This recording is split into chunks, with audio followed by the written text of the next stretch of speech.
So we are up to verse 15 in the first chapter of Ezekiel. And actually, this lesson will bring us to verse 28, the last verse in the first chapter. So I'm going to read from verse 15 to 28 in the first chapter. And the Chayot ran to and fro like the appearance of the Zak. That's 14, excuse me. 15. When I saw the Chayot, behold, one Ophan was on the surface, near the Chayot by its four faces. The appearance of the Ophanim, now plural, and their deeds were like Tarshish, with the same semblance for the four. And their appearance and their deeds were like an Ophan within an Ophan. Toward their four sides, wherever they went, they could go. They did not turn as they went.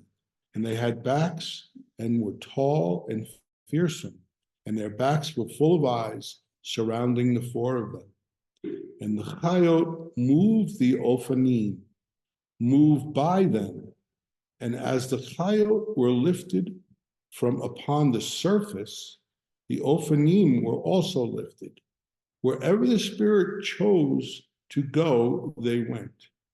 There the Spirit chose to go. The Ophanim were lifted opposite them, for the Spirit of the Chayot was in the Ophanim.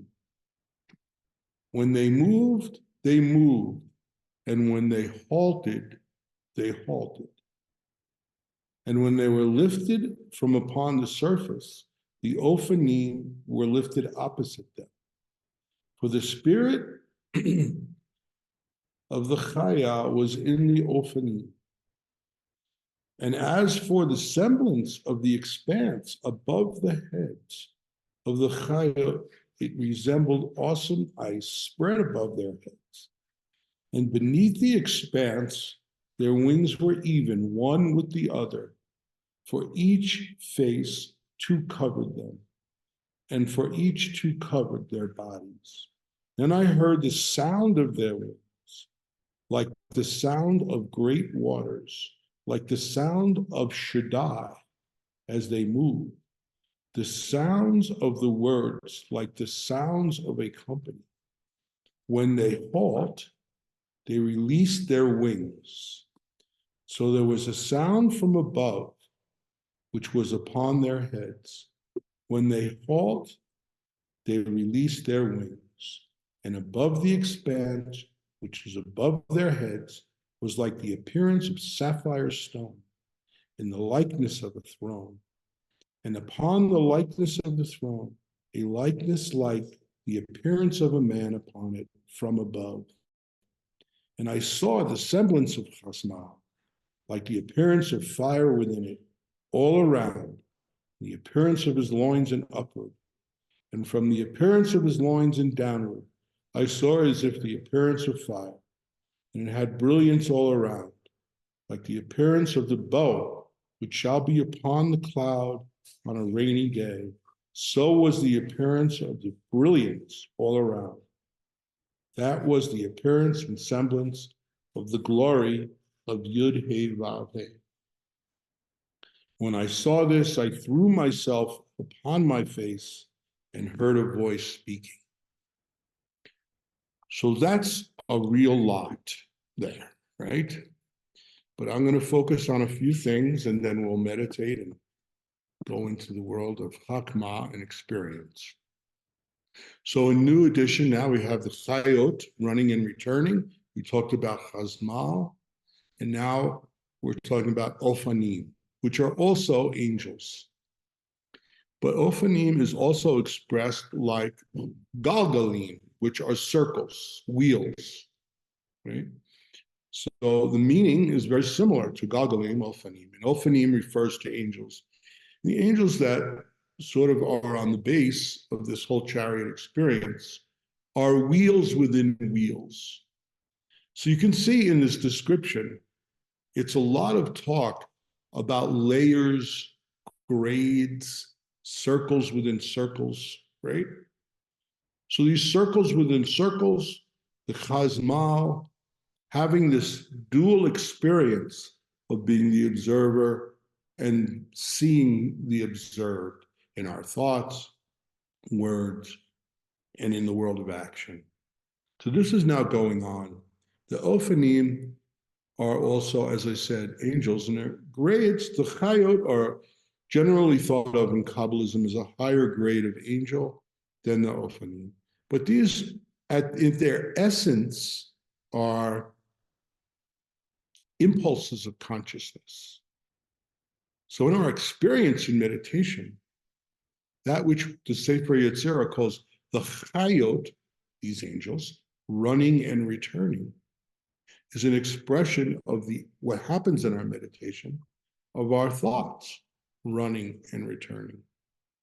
Okay? And it's the same with these wheels within wheels. So we have now an expression of our experience, taking it a step further. This expression of our experience is circular like a wheel. So we experience this in our running and returning. But it's also vertical in transcending, coming down, like the star shows the Star of David behind me, right? Transcending and ascending within, above, and below. That's this talk of direction. And it's moved by Ruach, by the Spirit. Keep saying, by the Spirit, the Ophanim and the Chayot move. So in our meditation, that's a critical point.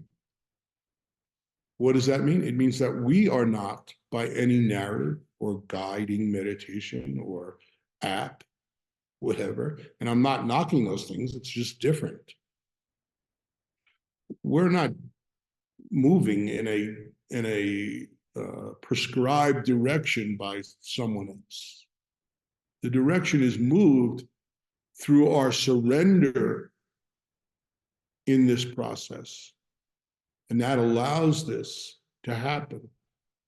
So the critical piece of our form of meditation is that surrender process, where we're not judging or creating expectations, where we do our breathing that was passed down through the generations.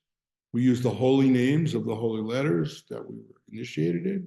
And then whatever happens, happens. We take it as it comes. Ezekiel's describing that in a beautiful, poetic, majestic way.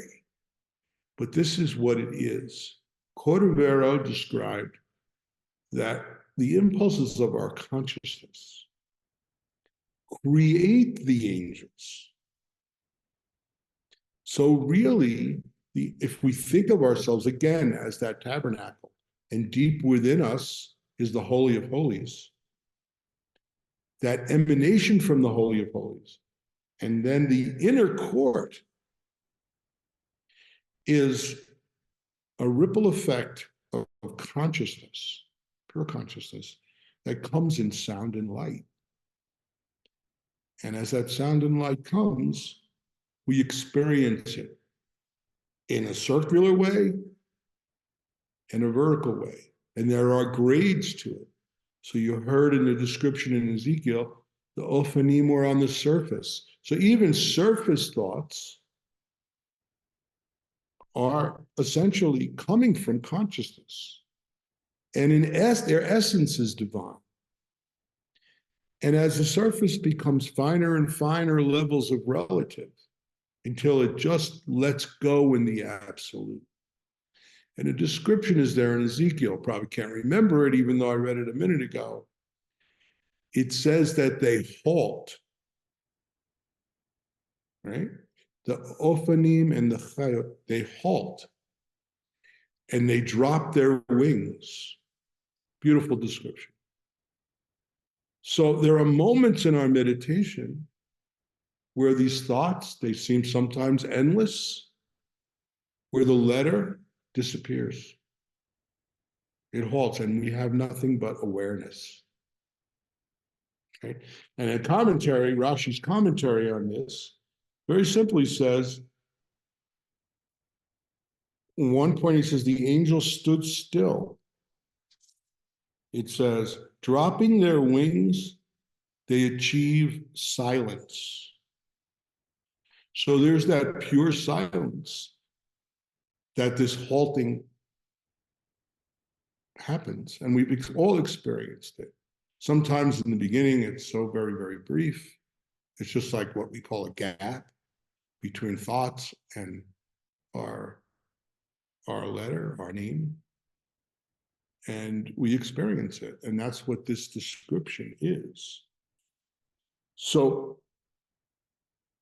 if we go back to the verses, I just want to pull out a few that sort of elicit what I'm saying here.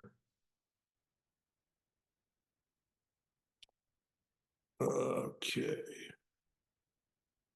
So they describe the Ophan, Ezekiel, as the appearance of Tarshish. Tarshish is a gem, and it's brilliant, but it's very transparent. So this is another clue to the experience that we have. And as more and more we go from one path to another, one state of consciousness to another, to we get in Hakma consciousness, we begin to see things almost transparently. We can see the essence in the relative. We can see its essence as absolute. And that absolute essence is shining brilliantly and brightly. So we talk about what comes out of the Holy of Holies as sound and light, but it's sound and light. That sounds mundane. This is the sound of creation. It's an amazing sound. And it becomes light. And this is what's coming from deep within us. This is our essence, right? So the Tarshish, the Chayot, they're all within one another. And Ezekiel's explaining, I see the Ophanim within the Chayot. I see the Chayot within the Ophanim. I see the Ophanim within the Ophanim. It's like a circle. He's experiencing unity or Yechada consciousness, the union consciousness. Okay? So then we talked about when they moved, they moved. When they halted, they halted. This running and returning halts. And when that happens, he hears the sound of their wings. And they're moving, and then they halt. And then the sound after that, like a sound of great waters. Now, that's a subjective, obviously, description of what he's hearing. And again, as individuals, the way we receive it in our instruments isn't the same from one to the other. Similar, but the sound that comes from deep within, from the absolute, is what he's hearing. And then he says, like the sound of Shaddai. When they halt, they release their wings.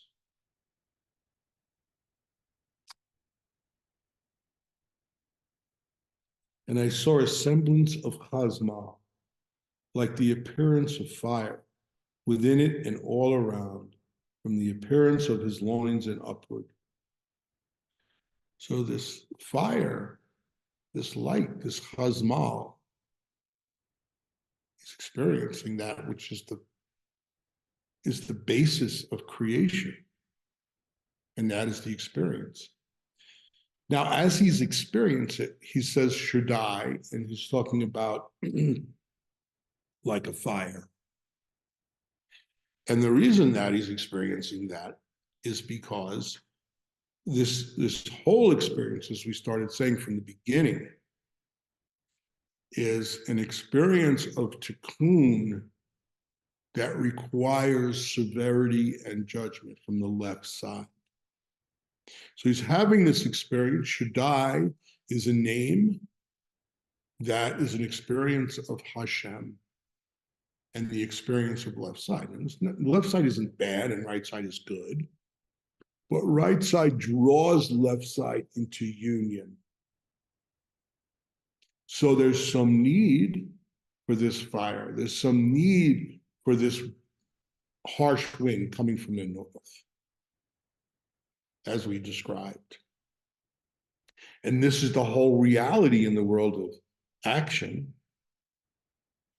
And the why for it, we'll talk a little bit in our last lesson on Ezekiel, where we wrap this up. We'll go into the second chapter just a little bit, and it'll pull everything together. But this experience of Nebuchadnezzar and the Babylonian captivity, it's all about healing what happened in an imbalance before Nebuchadnezzar invaded.